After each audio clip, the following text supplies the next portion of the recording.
নমস্কার বন্ধুরা, আমি মিতালি রান্নাঘরে আমার বন্ধুদের স্বাগত। আজকে আবার দেখো আমি তোমাদের সামনে একটা নতুন রেসিপি নিয়ে হাজির হয়েছি। যদি আমার চ্যানেলে কোনো নতুন বন্ধু হয়ে থাকো, চ্যানেলটিকে সাবস্ক্রাইব করে দিও, পাশে থাকা বেল বাটনটি ক্লিক করে দিও। তাহলে আমি যে রেসিপি আপডেট করব সবার আগে তোমাদের কাছে গিয়ে পৌঁছবে। আর পুরনো বন্ধুরাও আমার পাশে থেকো আর আমাকে সাপোর্ট করো। আমি আজকে তোমাদের সামনে আলু পটল সরু সরু করে কেটে কিভাবে ভাজবো সেইটি আমি তোমাদের সাথে শেয়ার করব। তাহলে চলো দেখা যাক আমি কিভাবে করি, তোমরা ওটা পুরো ভিডিওটা দেখো। দেখো বন্ধুরা, আমি এখানে আলু পটল ভাজার জন্য আমি সরু সরু করে এরমভাবে পটল কেটে নিয়েছি। আর পটলগুলোর গাটা আমি বটিতে ছুলে নিয়েছি। দেখো আমার খোলাটা আছে, কিন্তু আমি গাটাকে শুধু ছুলে নিয়েছি। আর আমি এরম সরু সরু করে কেটে নিয়েছি।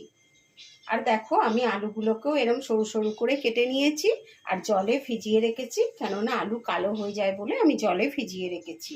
আমি একটা টমেটোকে এরম সরু সরু করে কেটে নিয়েছি, টমেটোটাও ধুয়ে পরিষ্কার করে নিয়েছি। একটা পেঁয়াজ, বড় পেঁয়াজকে আমি সরু সরু করে কেটে নিয়েছি। একটা ক্যাপসিকামকেও আমি সরু সরু করে কেটে নিয়েছি। 4টে কাঁচা লঙ্কা নিয়েছি, কালো জিরে নিয়েছি, নুন নিয়েছি, কাশ্মীরি লঙ্কার গুঁড়ো নিয়েছি, হলুদ নিয়েছি। আর এটা আমি সর্ষের তেলে করব, তোমরা ইচ্ছা করলে সাদা তেলেও করতে পারো। দেখো বন্ধুরা, আমি ওভেন জেলে কড়া বসিয়ে দিয়েছি। আর কড়াতে দেখো আমি সর্ষের তেল দিয়ে দিচ্ছি। সর্ষের তেলটা গরম হয়ে গেলে আমি ফোড়ন দিয়ে দেবো। তেলটা গরম হয়ে গেছে, আমি এবার তেলের মধ্যে কালো জিরেটা ফোড়ন দিয়ে দিলাম। কালো জিরেটা একটু ভাজা ভাজা হয়ে গেলে আমি এর মধ্যে পেঁয়াজটা ছেড়ে দেবো। কালো জিরেটা ভাজা ভাজা হয়ে গেছে, সুন্দর একটা গন্ধ বেরিয়েছে। আমি এবার এর মধ্যে পেঁয়াজগুলো দিয়ে দিচ্ছি।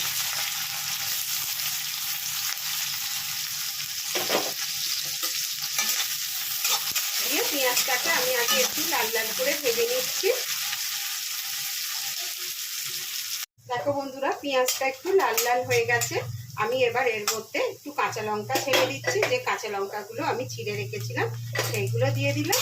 আর এর মধ্যে আমি এবার আলুগুলোকেও ছেড়ে দেবো। আমি আলুগুলোকে দিয়ে দিচ্ছি।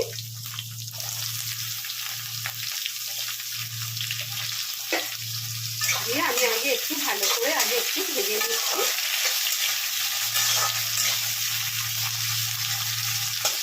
বন্ধুরা, আমি একটু থালা দিয়ে আলুটাকে ভেজে নিচ্ছি।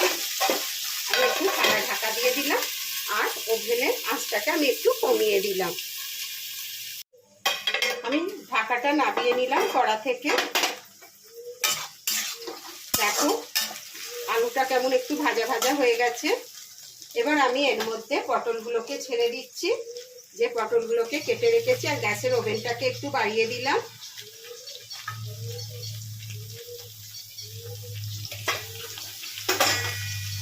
দিয়ে আমি এটাকে ভালো করে একটু নাড়িয়ে দিচ্ছি।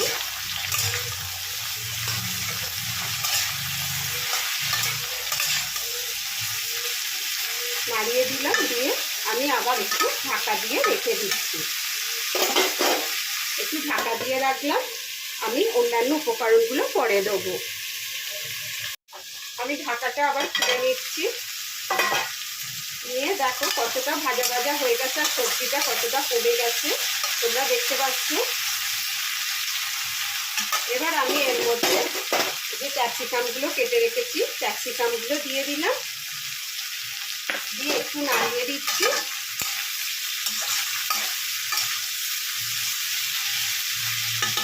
আর দেখো আমি যে টমেটোটা কেটে রেখেছি সেই টমেটোগুলোও দিয়ে দিলাম। আর এর মধ্যে আমি একটু নুন দিয়ে দিচ্ছি। নুনটা দিয়ে দিলে তাহলে কি হবে, সবজিগুলো আরো নরম হয়ে যাবে আর ভাজাটাও সুন্দর হয়ে যাবে।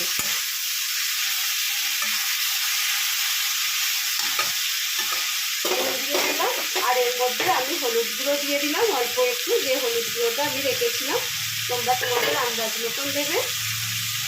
আর একটু কাশ্মীরি লঙ্কার গুঁড়ো দিয়ে দিলাম। আমি কাশ্মীরি লঙ্কার গুঁড়ো দিলাম, তোমরা ইচ্ছা করলে যেমন ঝাল পাবে একটু লঙ্কার গুঁড়ো দিতে পারো। দিয়ে আমি এটাকে একটু নাড়াচাড়া করে দিচ্ছি।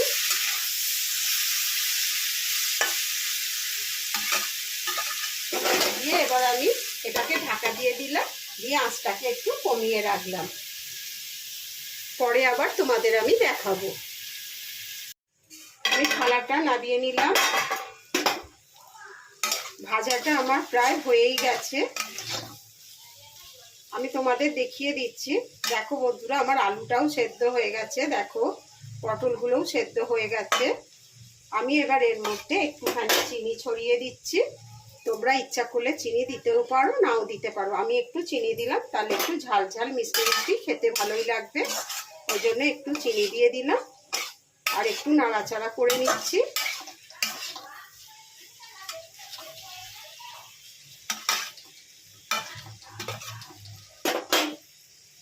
আমি এবার গ্যাসটাকে অফ করে দিচ্ছি, দিয়ে ঠান্ডা হতে দিচ্ছি। তারপর তোমাদের আমি সার্ভ করে দেখাবো। বন্ধুরা, যদি তোমাদের এই রেসিপিটি আমার ভালো লেগে থাকে তাহলে লাইক শেয়ার কমেন্ট করতে ভুলো না। ফ্যামিলিদের মধ্যে, বন্ধু বান্ধবদের মধ্যে অনেক অনেক শেয়ার করে দিও। দেখো বন্ধুরা, আলু পটল ভাজা আমার হয়ে গেছে। দেখো আমি সার্ভ করে দিয়েছি। যদি তোমাদের এই রেসিপিটি ভালো লেগে থাকে তাহলে আমার চ্যানেলটিকে সাবস্ক্রাইব করে দিও, আর পাশে থাকা বেল বাটনটি ক্লিক করে দিও। তাহলে আমি যে নতুন নতুন রেসিপি আপডেট করব সবার আগে তোমাদের কাছে গিয়ে পৌঁছবে। আমি আবার একটি নতুন রেসিপি নিয়ে তোমাদের সামনে হাজির হব। তোমরা ভালো থেকো, সুস্থ থেকো। ধন্যবাদ।